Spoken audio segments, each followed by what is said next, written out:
Good morning, YouTube. This is Custom K here with another update video and the final update video of the Axial SCX-F250, my custom build here I've done. I've managed to get this lovely Friday morning off from work, so I'm going to take this opportunity to finish up this build and make a video for you guys. This will be the first video officially from KKRC Productions, which is the new YouTube channel. I'm dubbing it KKRC, i.e. Custom Kindle RC. I'm waiting on a tripod and some other video equipment, so the video still may be a little shaky, but here soon, guys. Hopefully I'll have some good quality videos to produce for you guys. But I just wanted to do a final overview of this truck, of what I've done and everything. If you've been keeping up with the other update videos, which I think there's only like one more, then you'll already recognize this and know what's going on. So we'll go ahead. I'll just discuss the first thing here before I pull the body off. This is a Proline F250 body here. It comes a half truck like this. They sell it like this. It's made specifically for the honcho. So I just bolted the honcho back right onto it, painted it up. I ran out of paint and I got a little impatient. I didn't want to wait for more paint to come in, so let's see if I can catch a view of it here. If you look, if we hold it up in the light, you can already see the paint chips, which really sucks. Eventually I will redo this body, the same exact body. I'll just redo it with a better quality, obviously. But for now, this will be perfect for a bashing body. And when the body is on there, you can't really see it too bad. There's only a couple of spots here and there where it's real noticeable. But other than that, it's okay. And hey guys, it's gonna get beat up anyways, right? The next thing that's obvious here is these rims. These are not the stock rims. Go ahead and grab a stock rim here. They are about the same size. They're 1.9s. I picked these up just off eBay. I think they were $75 for the four rims and the tires. And I actually am really excited to try to get to use these tires, because if you notice here, if you listen, and if you listen down here, nothing. They are actually air-filled tires, guys, so I'll be really excited to get to try those out and see the difference and see how they work. I was not able to use the inner hubs just because the honcho has a little bit longer screw here for the stock hub to screw on, so I just left it off. It was okay. It looks just fine without it, guys. So there it is. And then I've picked up pretty much every Proline accessory that you could possibly buy. Proline front bumpers. I'm running a Proline wide version of the bumper. I'm not sure of the name of the bumpers, so I'm sorry. You're gonna have to bear with me, guys. I didn't like it. It came with a plastic fair lead, so I upgraded here to a scale Viking fair lead with the King Kong hook underneath. Here, we'll go ahead and pull the hood off and show you the beauty here. Got the Bulldog wireless winch, which I've managed to fit the receiver or the controller box into my electronics box, so I was happy about that. And then we'll go on and get to the main course here. Dual motors. Dun dun dun. I'm really excited about this, guys. I've wanted a RC with dual motors for a really long time now, and I finally managed to get one. I haven't ran it yet. I just finished putting this top motor in here. I had to wait for a spur gear to come in. So I'm really excited to get out on the trail this morning and run this guy and see how it's going to work. Now, I will just go ahead and say, and I don't think it's going to last very long, part of this update or upgrade, I also upgraded to MIP steel drive shafts, because I ripped the drive shaft out before I even upgraded to the dual motor, so I knew that was something that was going to have to be done. Now, the internal gears are still all plastic, which I know that's you guys are probably like, oh, good luck with that. And I already know that it's, it's probably not going to last very long with the dual motors, but I figured I'd give it a shot because I'm impatient and I don't want to wait for Metal Gears to come here. I am ordering some, and they will eventually be coming in here. So there's the dual motors, and then here I'm running a RC four-wheel drive dual motor, which it is not wired up yet. I'm about to wire it up here in a few minutes. I just wanted to go over everything with you guys, and then I'll wire it up and get everything all cleaned up, and then we'll do a little wrap up. Another part of this is a brushed, obviously. It's RC four-wheel drive dual motor fan. It's got a 6-amp turbo BEC down there. I don't know if you can see it. You can kind of see it.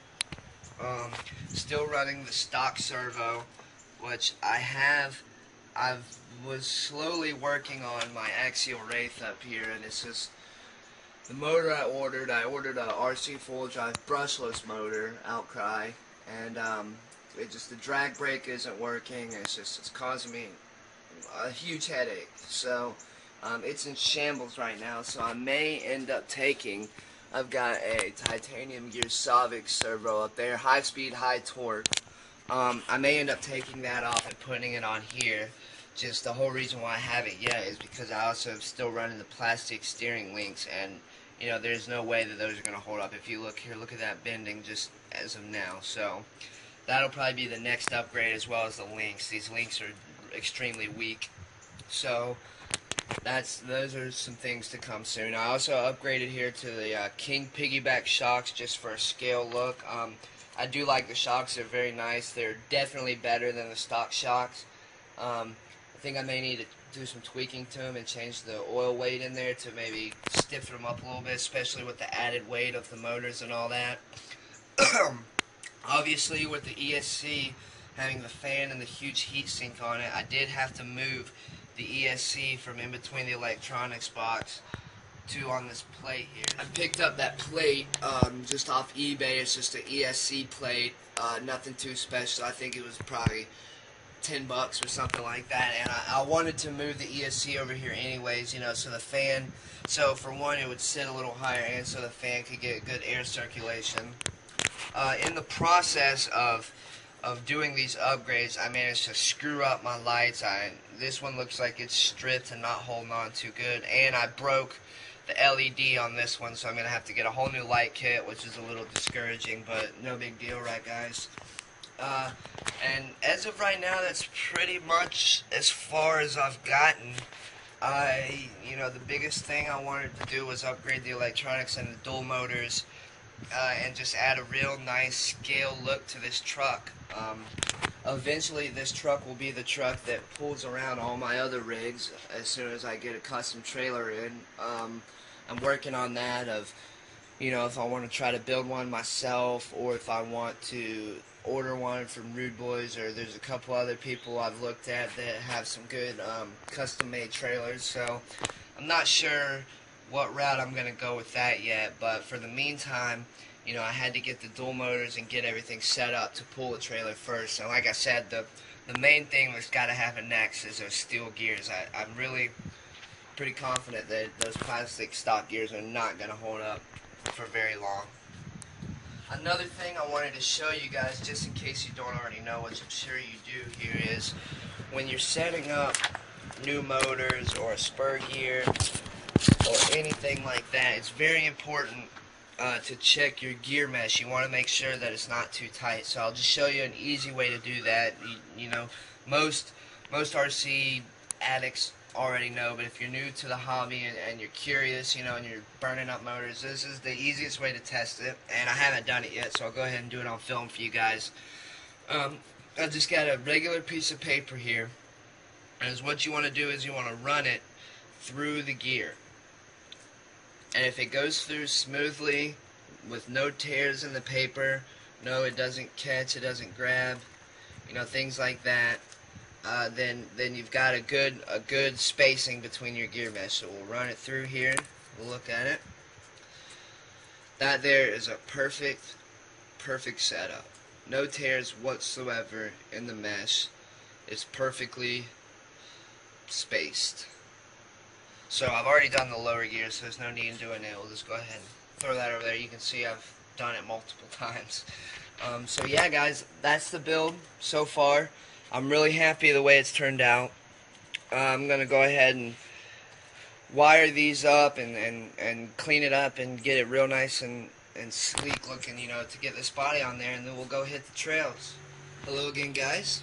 So, with the magic of video and the blink of an eye, I've wired this all up and I've got it all clean. So that right there, guys, it looks like it's going to be the finished product. I'm going to wire or plug a battery in here real quick and see if everything powers up like it's supposed to. Let's go over here and cut on to the right model. Here we go.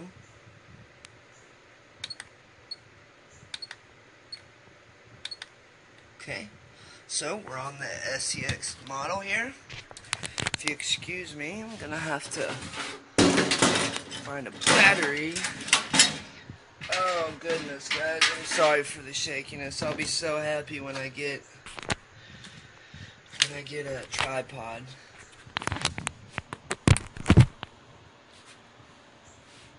It's a moment of truth right here, folks.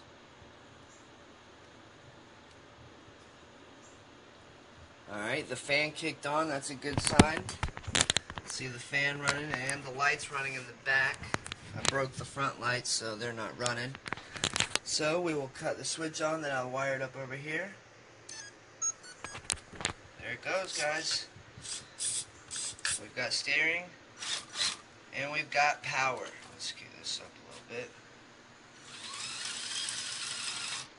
Now I've noticed another reason why I think that these gears are not going to last very long is because already I have I hear a funny grinding noise inside of my transmission gearbox. I'm not sure what it is.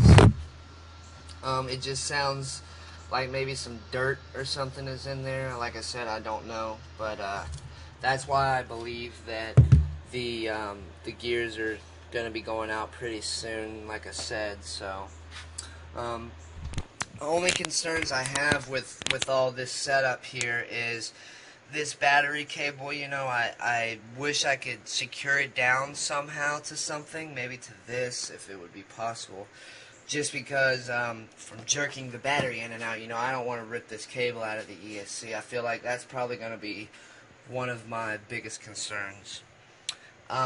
So I'll just show you here really quick and then we'll wrap this up. It's hard to see because there's no light. So what I did is I wired the motors up and I put some of the wires under here right next to the BEC, which is right there, and then I ran the wires down and under here. It's above the skid, the rock sliders, so it's not going to get nicked on rocks and things like that. It's actually above the frame even as well.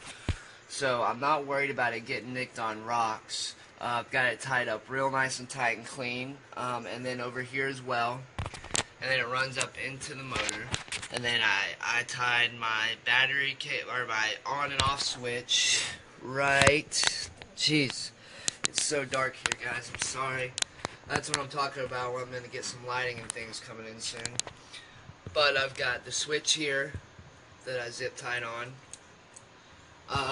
And that's pretty much it. I also, these screws down here that is holding this plate on were really small and flimsy. So it's kind of ghetto, but I put a zip tie here holding onto this screw and then clipped onto that plate, and it's kind of, you know, acting as a brace to pull on that to keep it nice and snug.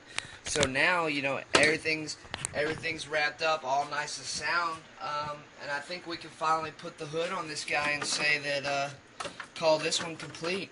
So let's see what it looks like, folks. Everything fits in there just fine. It's one thing I really like about the SCX-10 is there's tons of rooms in there to work and put things. So that's it, and if you look in there, you'll be able to see the dual motors and the fans to show off to all your friends when you're rock crawling. I'm really excited to get out on the trail and see what it can do. the next thing, the first thing I'm going to have to fix here next is that light. I can't stand broken things on my RC, so I've got to get that light fixed. But that's all on this build, guys. Thanks for watching. If you followed along through the whole build, if you like what you saw or if you like the truck, please hit the like button and subscribe. And feel free to leave comments if you have any questions or suggestions. Once again, thanks, guys. This is Custom K.